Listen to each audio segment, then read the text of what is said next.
बिस्मिल्लाहिर्रहमानिर्रहीम बिस्मिल्लाहिर्रहमानिर्रहीम। अस्सलाम वालेकुम वरहमतुल्लाह वबरकातुह। कैसे हैं आप सब? दुआ है कि अल्लाह ताला आप सबको हमेशा खुश और सलामत रखे। आप जहां कहीं भी रहें हमेशा शादो आबाद रहें और मुस्कुराते रहें। आमीन या रब्बुल आलमीन। आओ मिलकर सब एक बार नबी पाक सल्लल्लाहु अलैहि वसल्लम पर दुरूद पाक पढ़ने की सादत हासिल करें। जज़ाकल्लाह।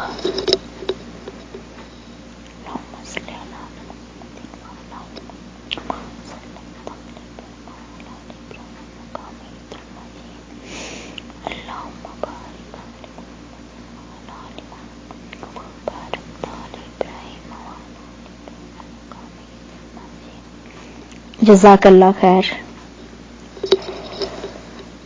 आज मैं आपके सामने जिस सूरत का जिक्र फजाइल का जिक्र कर रही हूँ वो है सूरत हशर। कुरान पाक की वो सूरत है जिसमें अल्लाह ताला के नाम कसरत से बयान हुए हैं। ये सूरत अपने फजाइल के लिहाज से बड़ी अजमत वाली सूरत है क्योंकि हाजत रवाई के लिए इसके असरात बहुत यकसा हैं। अगर किसी शख्स को कोई हाजत दरपेश हो तो वो 4 रकात नफल पढ़कर हर रकात में सूरत फातिहा के बाद सूरत हशर पढ़े और इस तरह 11 रोज तक अमल जारी रखे। इंशाअल्लाह उसकी हर तरह की हाजत अल्लाह की रहमत से पूरी हो जाएगी।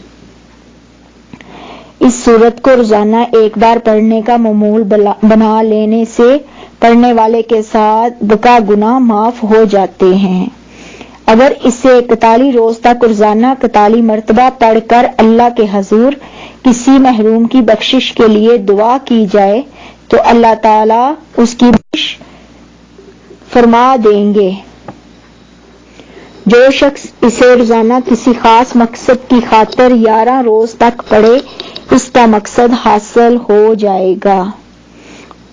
और अगर कोई मुश्किल काम हो और उसमें आसानी पैदा करनी हो यानी रोजी का काम या कोई मुकदमा या कोई लड़ाई झगड़े की वजह से कोई अदालती मामलात तो इस सूरत को 41 रोज तक तिलावत करे और दुआ करे। इंशाअल्लाह ताला उसकी तमाम मुरादें पूरी हो जाएंगी।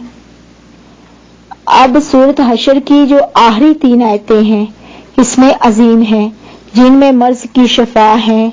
जरूरत के पूरा होने के असरात बहुत तेज हैं इसलिए जिस मरीज के लिए भी पढ़ी जाए ये अल्लाह के फजल से शफा याबी भी हासिल होगी मगर इन मुबारक आयतों की ज़कात देना लाजम है वरना अमल ना तमाम रह जाएगा। ज़कात की तरकीब ये है तकाफ की नियत करके 11 रोजे रखें और रोजे के दरमियान हर रोज मुबारक आयतों को तिलावत किया जाए। 12वें दिन तकाफ से निकलकर गुस्ल करें और 21 आदमियों को खाना खिलाए। ज़कात पूरी होगी। अब जिस हाजत के लिए 3000 मरतबा पढ़ी जाएगी इंशाअल्लाह जरूर पूरी होगी। 1 मरतबा ज़कात देने के बाद 100 मरतबा रोजाना पढ़ना शर्त है। कोई दिन नागा ना हो वरना दूसरी मरतबा ज़कात देनी होगी। ज़कात देने के अयाम में परहेज जलाली भी करना शर्त है जैसे कि गोश्त वगैरह से बिल्कुल परहेज करना चाहिए और गर्म चीजों से और सिर्फ गंदम या जौ की रोटी खानी चाहिए।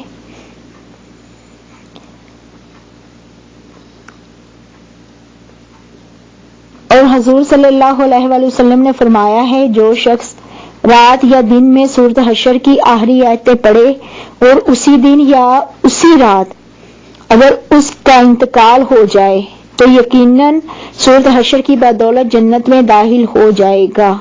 सुभान अल्लाह। یہ تھے سورۃ حشر کے فضائل جو میں نے آپ کے سامنے بیان کیے۔ اب یہ ہم پہ ہے کہ ہم سورۃ حشر کی کتنی تلاوت کرتے ہیں، کیونکہ اللہ تعالیٰ نے پورے قرآن میں ماشاءاللہ شفا رکھی ہے، اور ہماری نادانی اور ہماری غفلت ہے کہ ہم صرف عربی پڑھتے ہیں اور ہم نے کبھی ترجمے سے قرآن پاک کو تلاوت ہی نہیں کیا، کبھی سمجھنے کی کوشش ہی نہیں کی۔ ہم نے یہ دیکھا ہی نہیں کہ اللہ تعالیٰ نے ہمارے لیے کون کون سی صورت میں اور کس کس بیماری اور کس کس مشکل کے لیے کون کون سی صورت میں شفا رکھی ہے۔ امید کرتی ہوں کہ آپ کو میری یہ جو ویڈیو ہے یہ پسند آئے گی، اور آپ بھی سورۃ حشر سے فضائل انشاءاللہ حاصل کریں گے، اور جو کچھ میں نے بتایا ہے اس پر عمل بھی کریں گے۔ اگر زندگی میں کوئی بھی مسئلہ ہو تو اس سے مدد لی جا سکتی ہے۔ اللہ تعالیٰ آپ سب کو ہمیشہ خوش رکھے۔